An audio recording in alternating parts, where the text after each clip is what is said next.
Quant à la philosophie, elle vise par un discours rationnel, le logos, le mot philosophie, littéralement l'amour de la sagesse, désigne une activité et une discipline existant depuis l'Antiquité en Occident.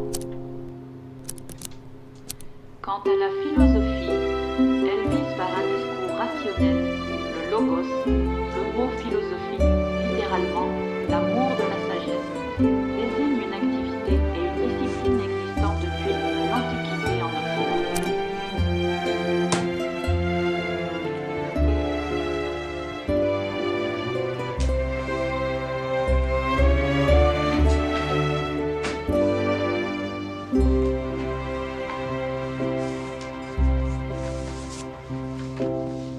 好了，今天就到这儿吧。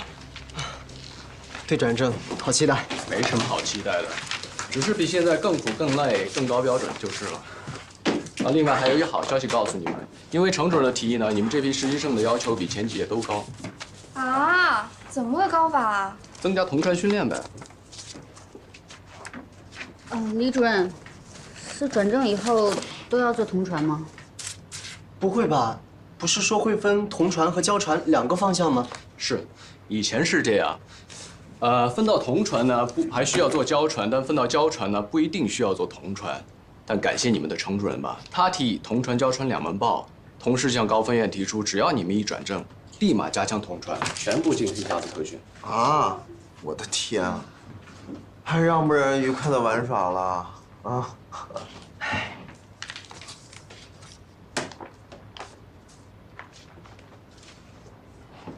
小飞怎么了？情绪很低落啊？谁知道呢？参加完瑞士救援回来就这样，神神叨叨的，不就参加了个紧急外事救援吗？有那么了不起吗？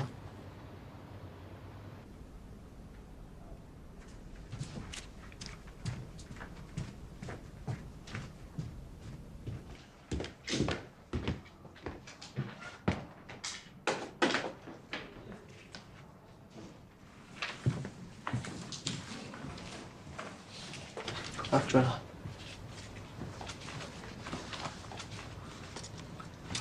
考完了？考完了。你实习生考得挺不错的，是吗？那人呢？已经走了。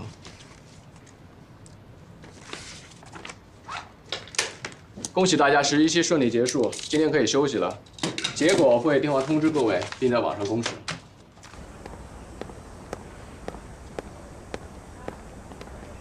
小飞，主任，跑这么快，怎么了？没考好啊？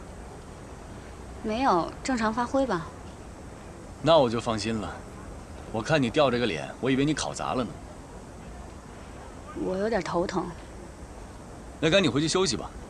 接下来，我就要主要训练你进同传箱了，有你受。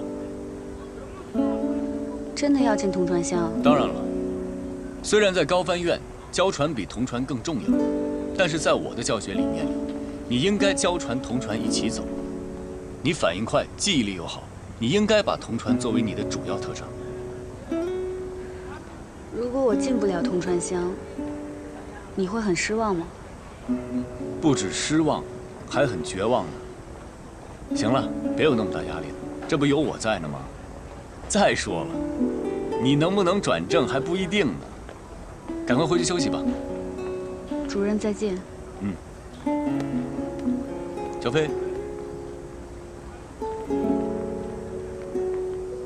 你真的没事吗？没事儿，谢谢主任。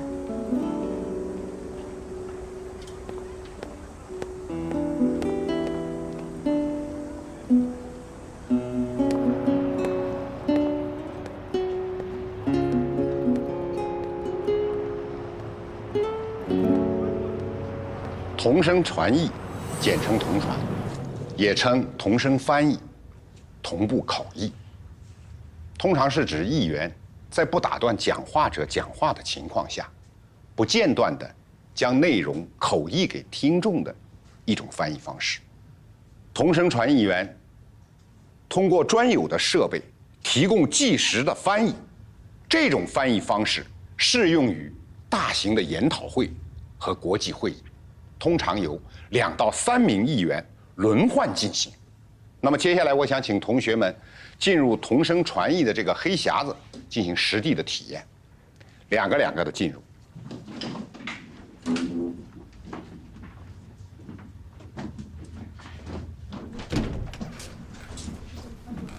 门关上，大家戴上耳麦，这是体验，速度很慢，难度也不高，每个人2分钟啊。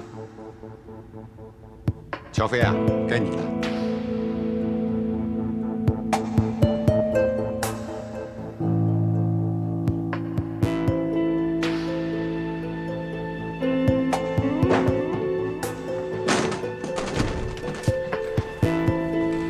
乔飞，怎么回事？没事，是我有点心慌。你没事吧？没事没事。要不到学校医务室去看一下？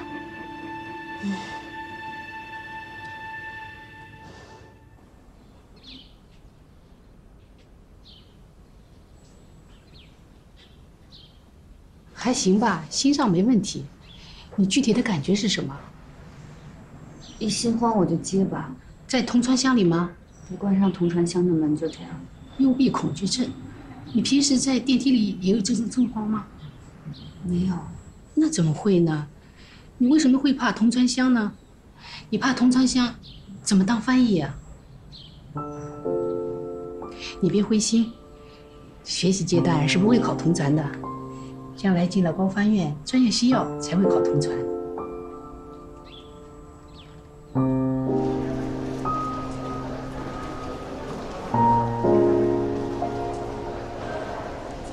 老师你好，高翻院分同传和交传吗？当然分啊，高翻院主要是交传，因为收的是小语种研究生学历。同传一般本科就直接实战了。怎么，你想主攻同传吗？那可以只做交传，不做同传吗？有只做交传的，不过都是很资深的了。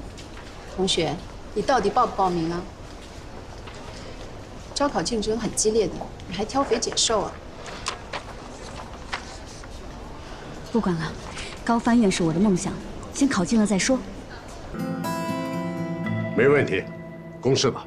等会儿，我来看看，乔飞确定是第1名吗？放心吧。单科总分、初试、复试，横着竖着它都是第1，这次不会有人再挑他刺儿了。好了，搞定，现在就开始打电话，各自通知各自的实习生吧。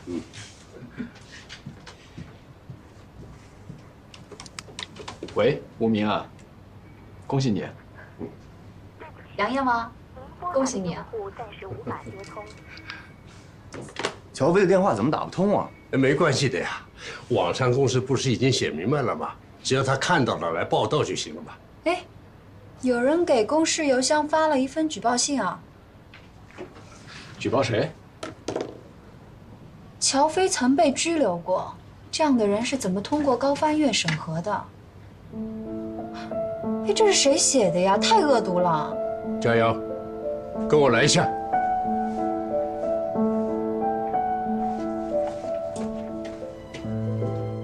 这明摆着就是污蔑，被抓那个事情您是知道的，是个误会。我不知道还好，既然我知道了，就证明人家的举报不是捕风捉影。您也相信乔飞是诈骗？我相信证据。这个即使是误会了，也需要澄清，让乔飞来解释清楚。这件事情啊，院里肯定是要问的。可是我现在还是打不通他的电话。你看，这没好事儿。喂，啊，是的，啊是，哦，这是个误会，我们会让乔飞跟院里解释清楚的。是的，明白。哎，对了，我倒还想起来啊，之前呢，有个人到院里来找乔飞，还闹得沸沸扬扬的。要是再跟这件事情联系起来，对乔飞的处理恐怕是不轻呐。乔飞，乔飞，乔飞在吗？他不在，他去哪儿了？无可奉告。我跟你说，我找他的事情可关系到他的前途，赶紧告诉我。我已经犯过一次这样的错误了，我不可能再对不起我们家菲菲。你开条件吧，怎么样才能开口？哼哼，你还真了解我呀。不过我还是不会说的。怎么都不肯说是吗？你别费劲了，赶紧走吧。看来我只能对不起你了。喂，旭东，我有件急事要拜托你，我需要马上知道乔飞的行踪，但是吴佳怡不肯告诉我。好，他让你接电话。喂，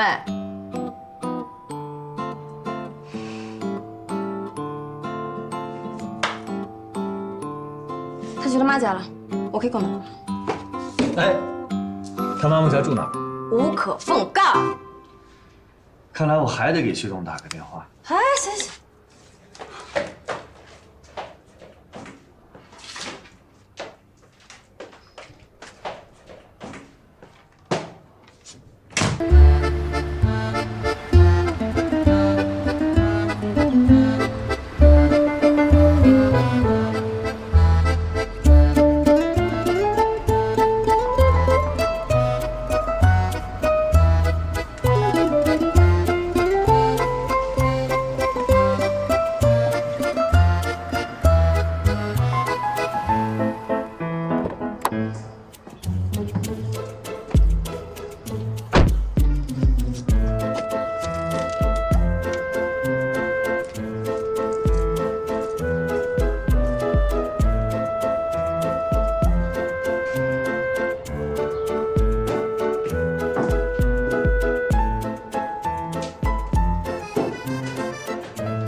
请问这是乔飞家吗？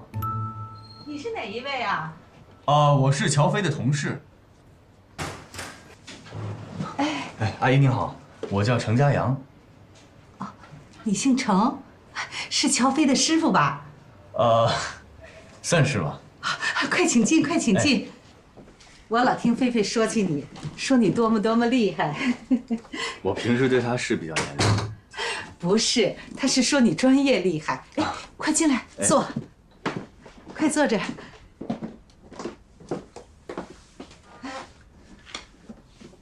哎，乔飞呢？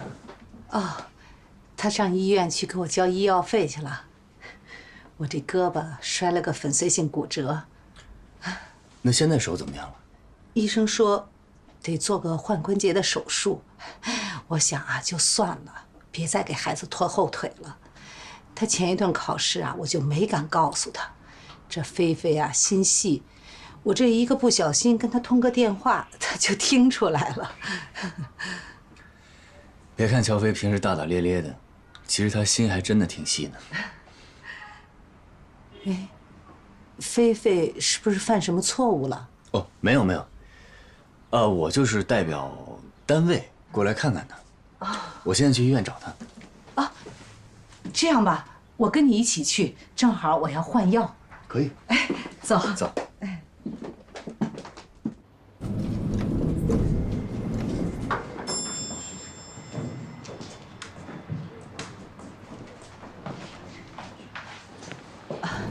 程主任，那走廊的第一间就是医生办公室，你先去，我呀上护士站先换个药。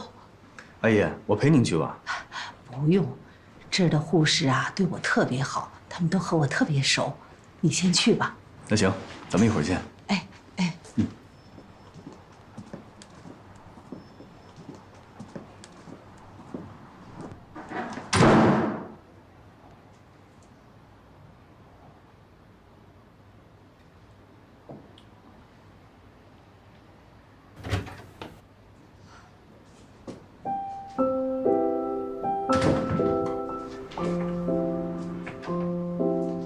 你怎么来了？我送饭啊。我妈带你来的。对。他人呢？那边换药。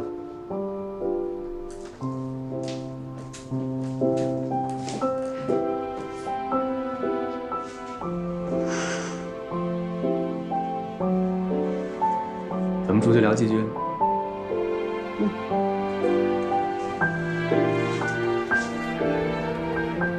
你一直在躲我。谢谢你能来。我妈妈现在这种情况我也走不开。如果因为这个院里要开除我，我也认了。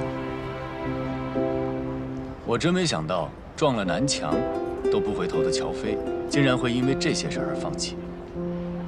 我没有理想，我只有现实。我的现实就是这样。这不是我认识的乔飞。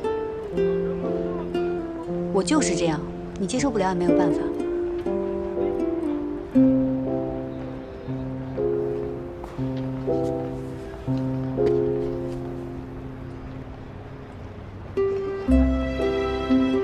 如果你是因为怕见到我尴尬，我马上要外派你，这个你完全不用担心。我已经知道了。你知道了？祝你一切顺利。我还没有告诉你，我还没想好去还是不去呢。你去吧，谁让你是程家阳呢？你告诉我考试得了第1名，我很开心，虽然以后可能做不成同事了。你就这样让别人帮你做决定了吗？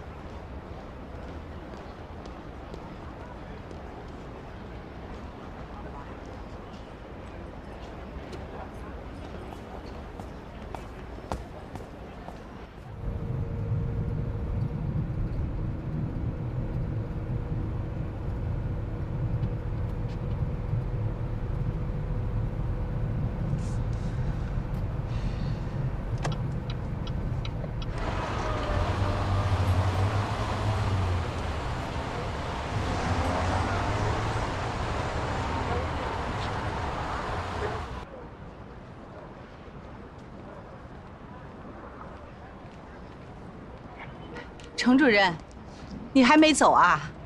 阿姨，这回来我是有任务的。院里最近工作忙，这本书的译稿要的又急，所以我只能来麻烦乔飞了。都怪我耽误孩子工作了。明天我说什么都让他赶回去。不用，等您的手术做完，踏踏实实让他回去就行了。按照院里的规定呢，凡是遇到这种大部头，我们都是先要付定金的。这些钱是院里付给乔飞的定金，您帮他收好，装袋里。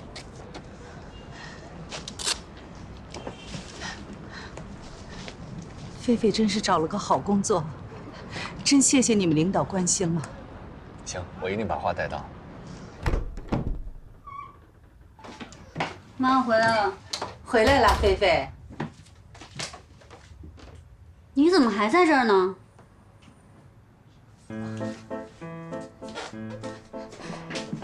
菲菲，这是领导给你布置的任务。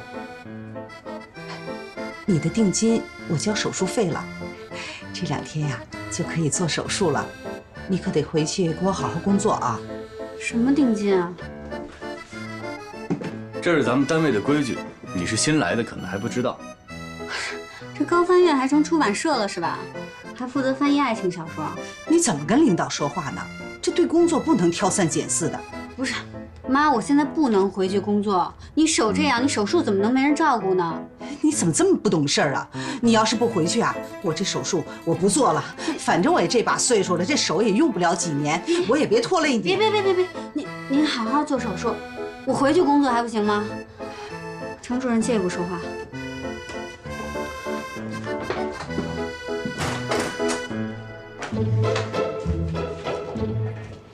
你怎么能利用我妈来要挟我呢？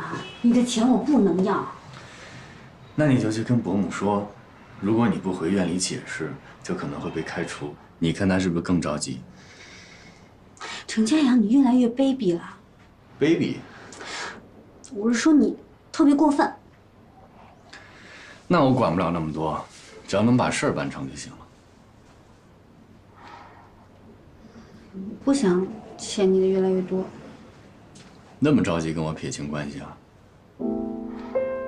怕你会对我失望的。我为什么要对你失望呢？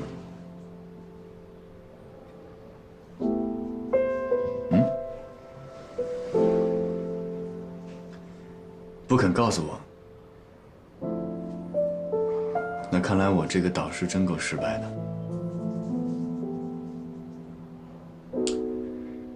算了，我就是替院里挽留人才。主任，去哪儿？人才留不住，只能回去交差了。天快黑了，你开车回去不安全吧？那也没办法，我必须得回去，钱都交定金了。要是不嫌弃的话，你可以住在我们家。这样不太好吧？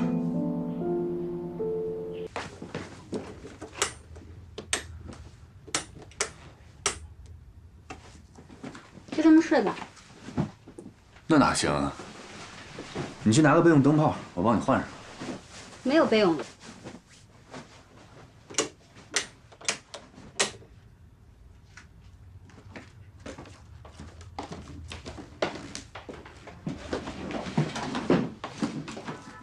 小新，你这就所谓的拆东墙补西墙，对吧？这不客厅还有这么多灯泡能亮吗？这叫应急。先别垫着。被灯泡店长还是被你店长啊？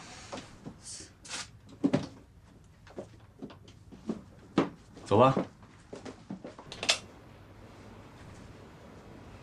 你不会是有强迫症吧？你们家怎么连个备用灯泡都没有啊？我妈节约呀，晚上基本上都不开灯。你不会是怕黑吧？哦，当然不是了，我只是习惯家里的灯都是能用的。那你小时候肯定经常自己在家。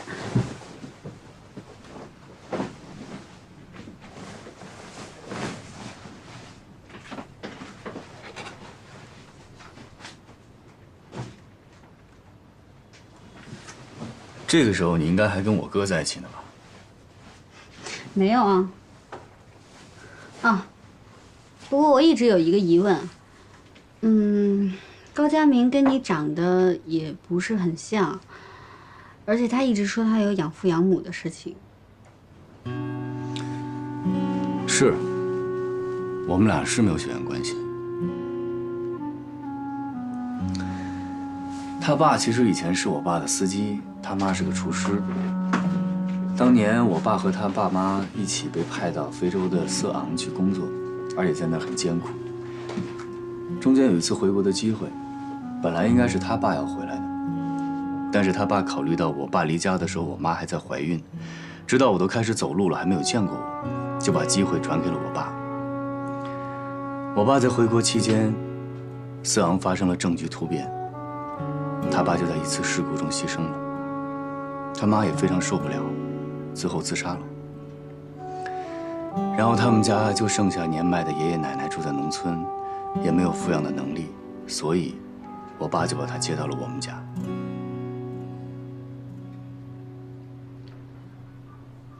这些事情我从来没听他提过，我只知道他跟家里关系不好。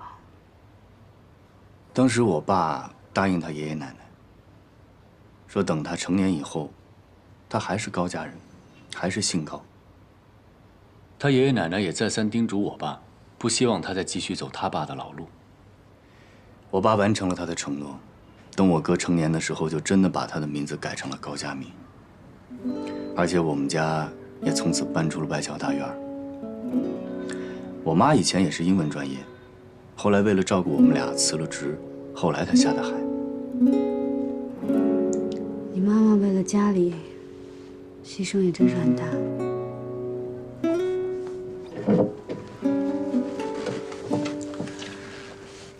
我哥18岁那年，一心想要报考法语专业，我爸当时就拒绝了。从那时候开始，他们俩的关系就出现了问题。我爸的脾气跟他一样倔，跟他商量都没商量，就把他的志愿给改了，俩人从此闹翻了。我爸在一气之下就告诉他了真实的身份。我哥非常受不了，他一直觉得是我爸害死了他爸，而且破坏了他的理想。我现在都记得他当时那张脸，充满了愤怒，全是愤怒。自从我哥知道了他的真实身世以后，就一直在愤怒的状态。我还记得有一次我们一家人去墓地祭拜高叔叔，我哥当场宣布从此不再管我爸叫爸了。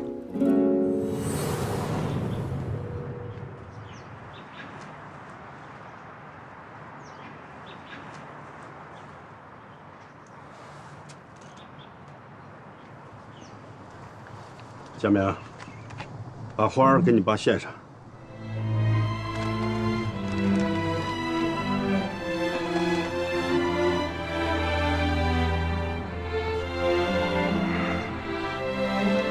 王润，我把佳明带来了，他18岁已经成人了，我没有食言，完成了你的嘱托。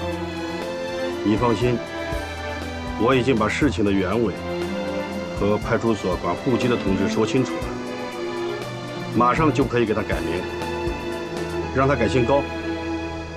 我这次带他来啊，也是让他认祖归宗。佳明这孩子学习成绩很优异，学医是一点没问题。我记得你以前说过，你最大的希望就是儿子能做一名医生，你的心愿马上就能实现了。思远，你带孩子来干嘛说那么多呀？让佳明跟他父亲说说。啊，好，佳明，和你爸说说话，啊。佳明，跟你爸爸说说心里话吧，啊，过来。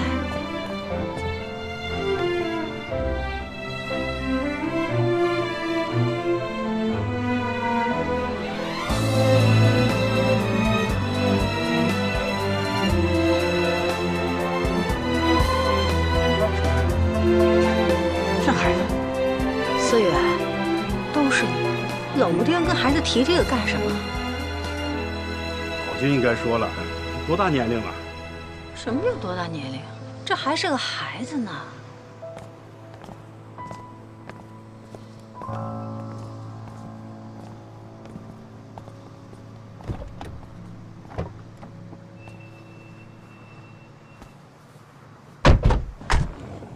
佳明，千万不要有压力。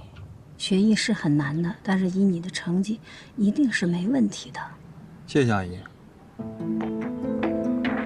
你叫我什么？阿姨呀，谢谢你和程叔叔把我养大，不似亲生却胜似亲生的对我。你怎么说这种话呢？我怎么不能说这种话？你们把我养大，不就是为了对我爸的承诺吗？我替我爸谢谢你。哥，你别这样。程少爷，千万别叫我哥，咱俩没有血缘关系。我觉得佳明是被突如其来的消息给伤害到了。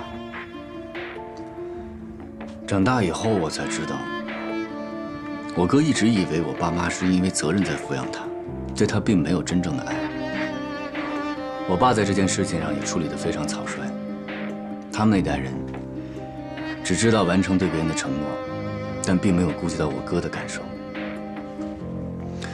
所以他的想法我们是无法理解的。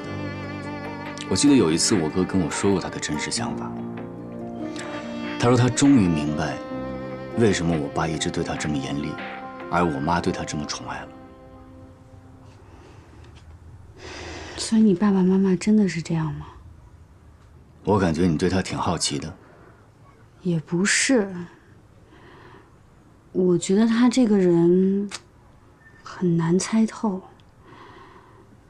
他做事有点偏激，就是如果他一直付出的得不到回报的话，他就会突然变得很愤怒。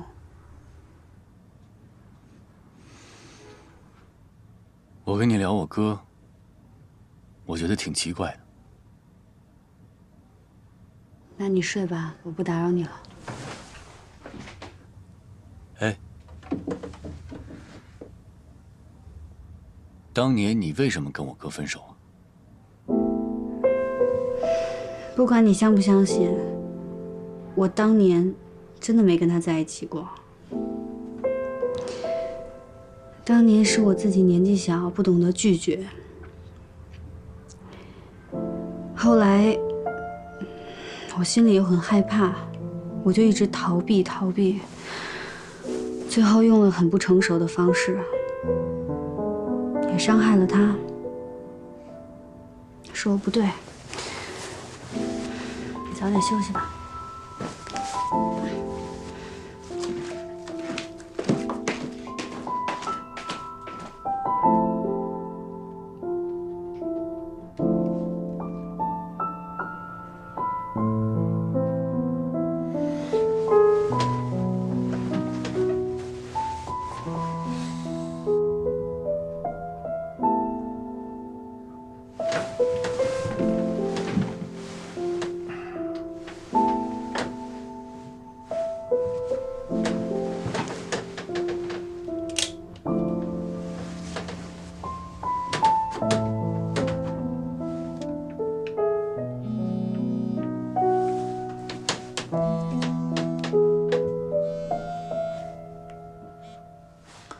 喂，小华。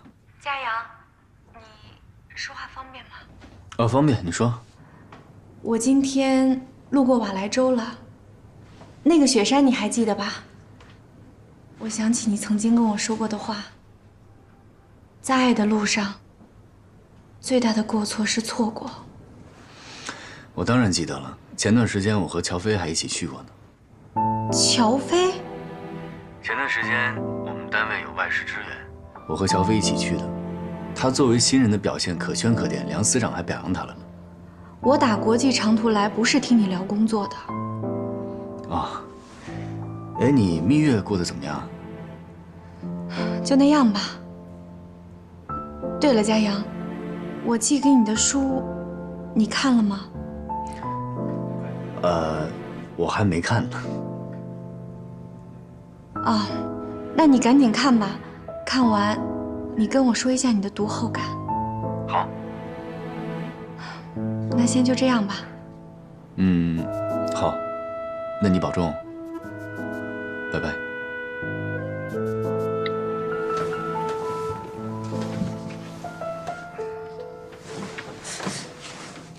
有动静。怎么了吗？嘘。有动静。哎，是不是闹老鼠啊？上次楼上闹老鼠就跑咱家一次了。你们别担心了，我看着呢。这不是我怕吓着你们程主任吗？他呀，他睡觉不老实。你怎么知道他睡觉不老实啊？我听我们同事说的。哎，你赶紧歇着吧，别想了，我在呢。啊，慢点啊。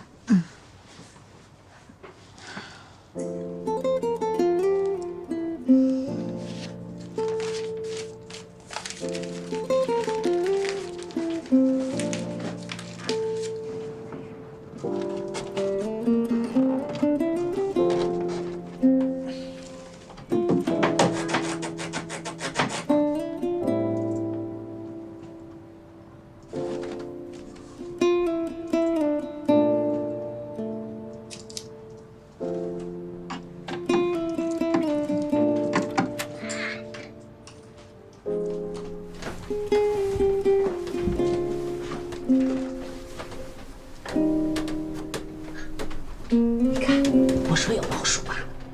怎么办？会不会咬人呢？咬人倒不会，我怕把你们程主任的衣服给咬了。我最怕老鼠了妈。没事儿，我不怕。喂！你们还没有睡啊？你还真是离不开卡通睡衣啊！你房间有老鼠？没老鼠，是我睡不着。睡不着你看书吧，书架里面有书。走了。晚安。哎。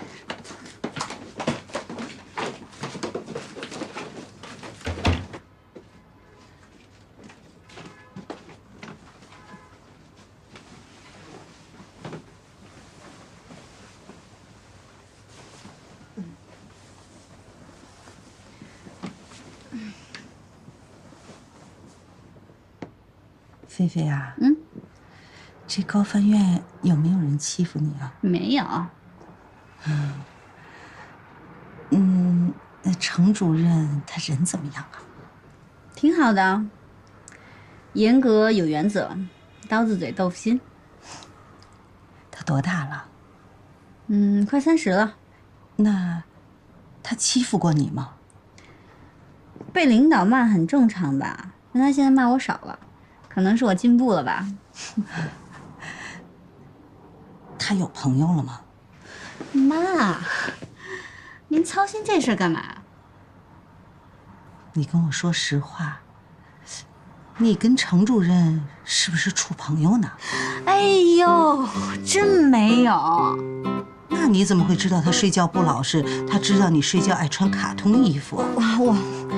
妈，我们俩真没有。那你知道吗？喜欢他的人啊，从高帆院排到医院，再排到咱们家这么多。我跟他这真不可能，真没有。那怎么不可能啊？我闺女这要貌有貌，要才有才，又这么能干。只是我净拖累你。哎呦，您这说到哪儿去了？您这怎么回事？您看一会儿怕我被人欺负，一会儿又怕我生在家里没人要。这当妈的呀，这闺女大了就怕生在家里找不着对象，这要是找着了，又怕你挨欺负。哎，我跟你说，你也不小了，该谈恋爱了。我觉得那程主任呐，他对你有意思。妈，我觉得您挺有意思的，大晚上说这个多有意思。我怕这房间有蚊子，我去给他送个蚊香去啊。行，去吧。不爱听我说，我就不说了。这闺女大了不由娘。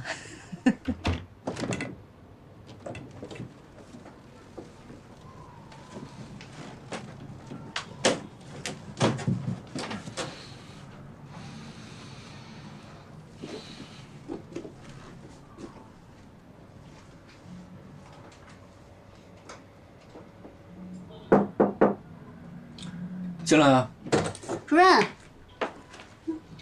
你这都是些什么书啊？太古老了吧？10万个为什么，安徒生童话，适合你啊。这是什么？法国风景画。别碰我宝贝，拿着。这书是你宝贝啊？你看着啊，你给看啊。看的是，你知道这是什么吗？这是巴黎埃菲尔铁塔，知道吗？我知道。你知道高帆院为什么会有乔飞同学这样优秀的高材生？你知道吗？就是因为这本书。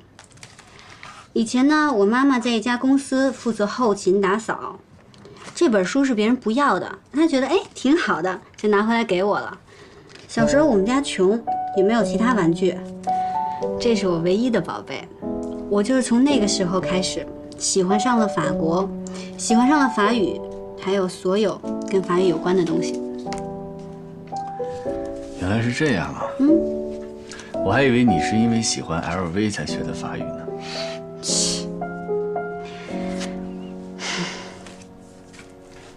我不跟你说了，我得赶紧的帮佳怡抢购了。哎，等等，你不管我了？早点休息。你这有没有一些靠谱的睡前读物啊？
今天天气怎么样？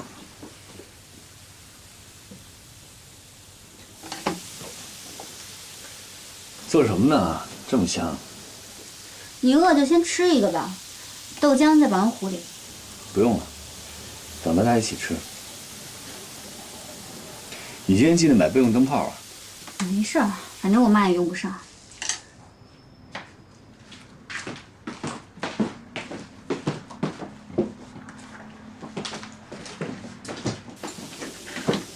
程主任，你审核一下吧。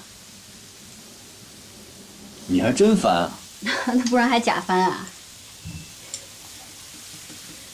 你先出去吃一个吧，吃完了你就可以回去忙了。菲菲，我先去买菜去了啊。哎，你别动了，我去吧。没事儿，2步路。我陪公公去。你不急着回去啊？手机提醒高速有误。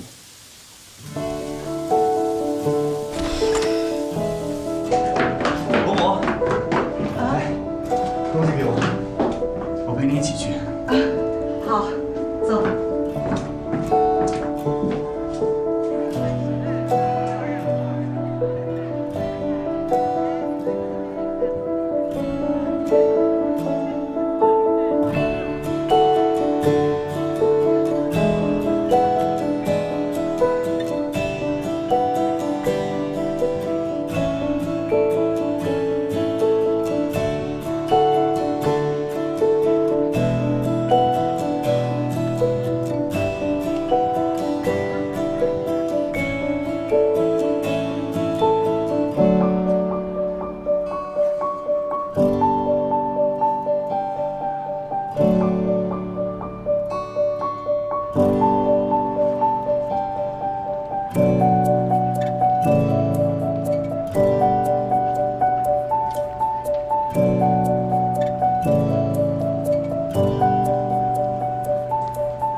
王平，哎，他谁呀？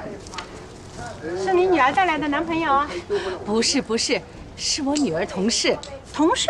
一大早陪你买菜，还买了那么多洗洁精，够用半年了。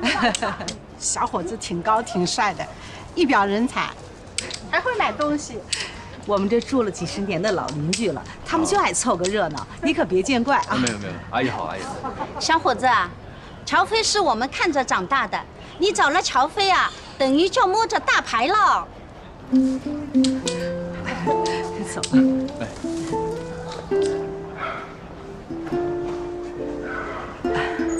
你是菲菲的领导，他要有什么不对的地方啊，你就说他。他皮实，我从小就不惯他。他确实挺坚强的。他上小学那会儿啊，我就生病了。他跟我呀没少担惊受怕。那时候我住院，他经常逃课跑到医院来陪我，生怕一个看不见我就没了。他那时候那么小，还没那灶台高呢，就跑到市图书馆啊借那些画册给我讲故事。他跟我说呀，妈妈，你多听听故事，你那脑子就好了。这个我倒是听他说过。那时候啊，我还总凶他，他也不哭，还嬉皮笑脸的跟我说：“妈妈，你别哭了。等我长大了，我带你去那个国外画册上画的地方。”他爸爸走得早，他跟我呀，真没享什么福，却还想着让我享福。他真是太懂事儿了。哎，妈，你又跟人家唠叨什么呢？谁家没点糟心事？你怎么老往外说呀？我现在去趟医院，饭已经弄好了，你们吃吧。等我回来，路上慢点啊。吃点。先走了。进去吧。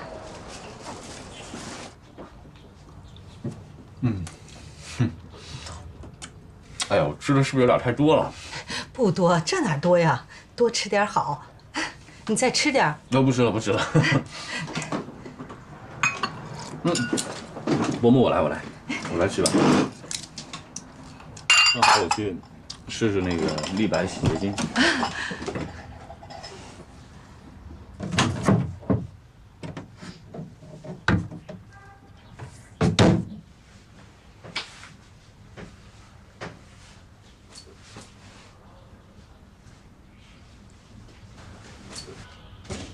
孩子，别忙活了，快歇会儿吧。阿姨没事儿，我都弄完了。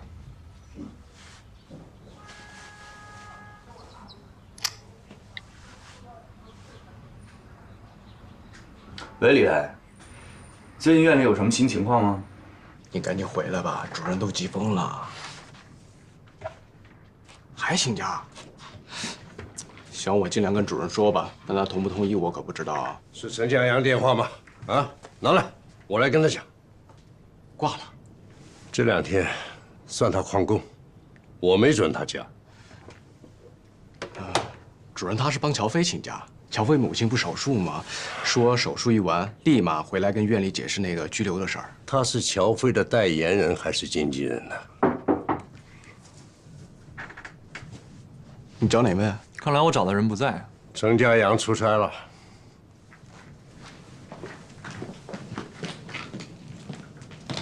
哎，这不是上次来闹那个人吗？是吗？哎，这倒解决了我的一个困惑呀。要回通吗？有点儿。明天可以手术，这个手术呢可以半麻，但出于对老人年纪的考虑，我建议全麻比较好。谢谢你。休息。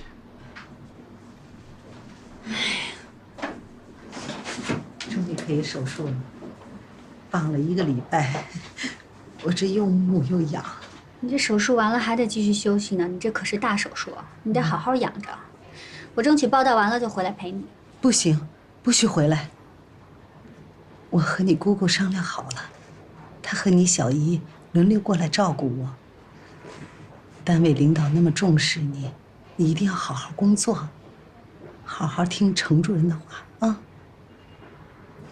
知道了。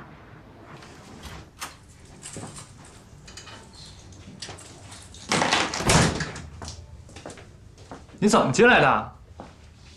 程家阳的阿姨是我请的，她能进来，我自然能进来。哦，我大概知道你来干什么了。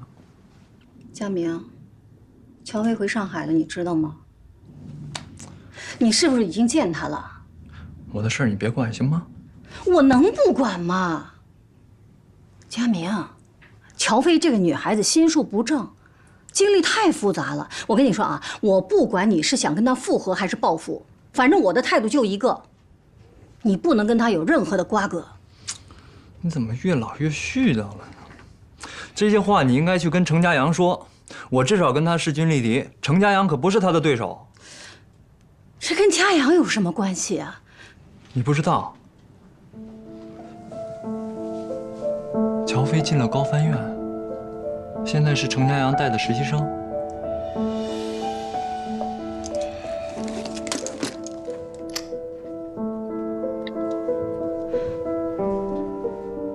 哎，金宝，是我，你现在放下手里的活，马上帮我查一下，那个乔飞是不是进了高帆院，还在家阳的手下？哎，好。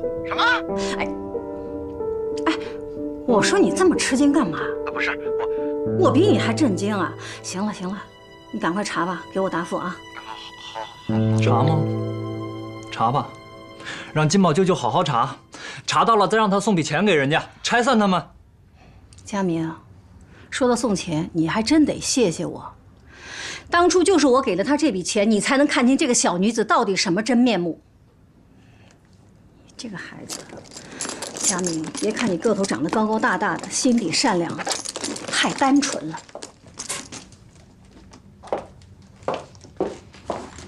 可颂，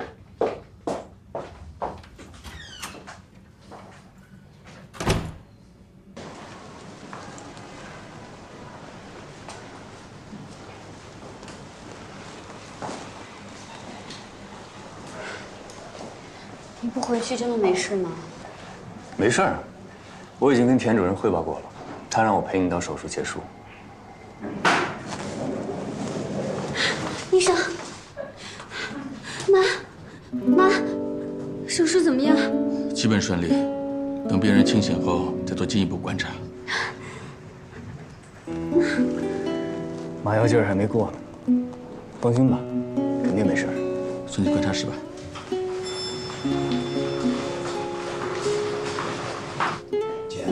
有人高翻院打听了，这个乔飞啊分数不高，还进了实习生了，还不知道怎么回事吧？哎，就分给嘉阳的呀。哎，那你说说，以他这个水平，实习生能转正吗？他上了公示名单了。你说嘉阳怎么搞的？那这种人也能混进来当了实习生，最后还通过了转正考试。姐，你别生气。我跟你说，就算转正了，他也不一定能留下来，现在不还待定呢吗？况且说了，像她这种心术不正的姑娘，说不定还会有人举报她呢。高翻院，这高翻院是什么地方啊？是能被他这种人弄得乌烟瘴气的吗？啊？那个，姐，我还得说个事儿，我说了你别生气啊。你觉得我现在还不够生气吗？说吧。佳明啊，好像知道乔飞回来了。那个他新搬的地方你去过吗？我去过。我是在查乔飞的时候发现的，佳明住的那个新地址啊，就是乔飞住的那小区。我担心啊，佳明是知道他住那儿，故意搬过去住的离他近的。那你说我能怎么办啊？佳明他现在长大了，翅膀硬了，根本不听我的劝，我能拿他怎么办？姐，你跟他说让佳明搬出那小区呗。你从小看着佳明长大的，他能听我的劝吗？我现在担心的是，这个女孩为什么又回来了，偏偏回到上海？我觉得她回来就是冲着佳明的。她进高翻院就是为了接近佳阳，她肯定知道佳阳就是佳明的弟弟。哎，不，佳阳这个孩子，我很放心，他对的人是有辨识能力的，不像佳明，他从小跟我对着干。现在关键的问题是绝对不能让这个乔飞再接近佳明了。要不，姐，咱们给佳阳提个醒，乔飞绝对是心术不正的。我不是跟你说了吗？佳阳不用担心，担心的是佳明。现在问题是，绝对不能让佳阳知道乔飞和他哥哥在一起。你记住啊，不能让佳阳知道这件事儿。那就让乔飞就这么待在上海，待到高翻院。正好当事人都在，我就把他们请到我的面前，把这件事说清楚。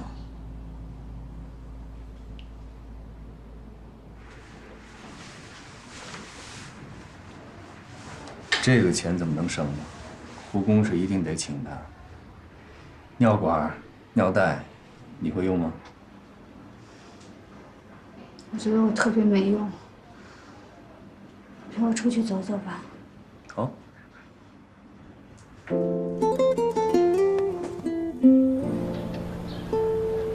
明天你就先回去吧，我等他情况稳定一点，我再走。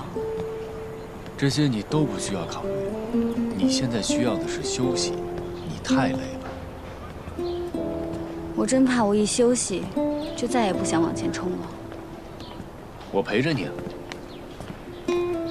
你不用陪着我。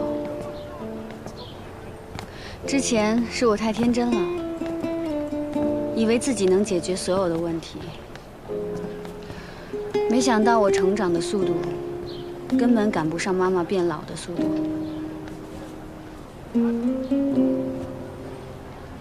这都是自然规律，你已经做得很好了。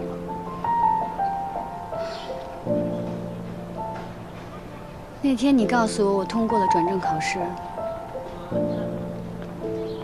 我心里面并不是很开心，我反而一下变得空落落的。我一直以来奋斗的目标没有了，我的任务完成了。之前你说我是为了考试而考试，我不服，但是现在我服了。我没有理想，我只想留在原地。你都还没有真正的开始工作，你怎么知道你没有理想？跟我回去，我带着你往前走。回去我就申请推迟外派。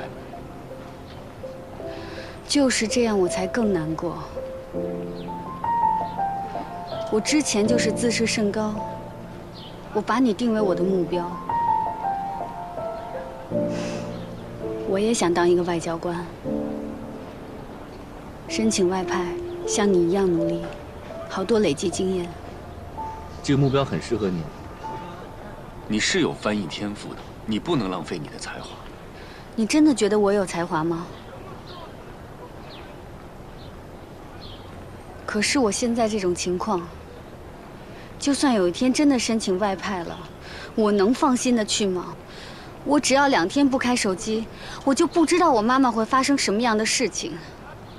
我之前一直觉得，只要我努力，我就能把所有的事情都做好，我都能解决。现在想起来，我真是大错特错。这些全部都是外在问题，一切都可以想办法解决的，而且伯母的身体一定会越来越好。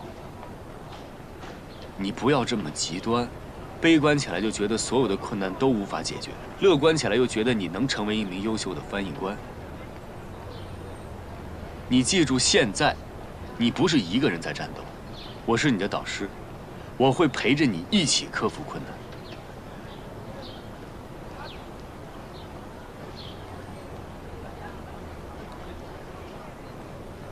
不是只有外在的困难，我还有内在的困难。什么内在困难？我进不了同船间。你进不了同船间？你开什么玩笑？我没跟你开玩笑。你记得上次我问过你，我说我有一个朋友进不了同船间，一进去就会恶心，就会头晕。我说的那个人其实就是我自己。所以说你早就发现你有这个问题。我大一第1次进黑匣子，我就发现了。你大一就发现了，然后你一直没有想办法去解决它。我解决不了，我有什么办法？你解决不了，你改行啊！你为什么还要做这行呢？为什么还要做翻译呢？因为我之前一直抱着侥幸的心态啊。高翻院上一届不是分同传和交传的吗？我哪知道你会跟院里提议我去做同传的呢？哦，还怪我了。这是最基本的常识。就算上一届的人以交传为主，但是简单的同传都可以应付，没有人进不了同传间。我就进不了啊，所以我之前就说我可能不能继续待在高翻院了。所以你就决定放弃了。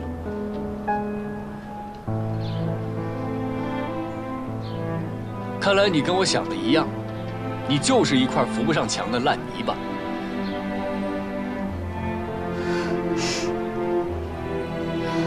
有什么办法呀？你以为我想这样吗？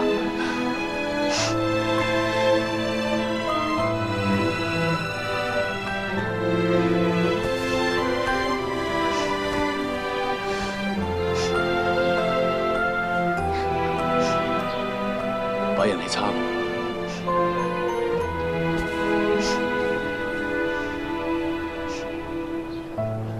你哭起来很难看。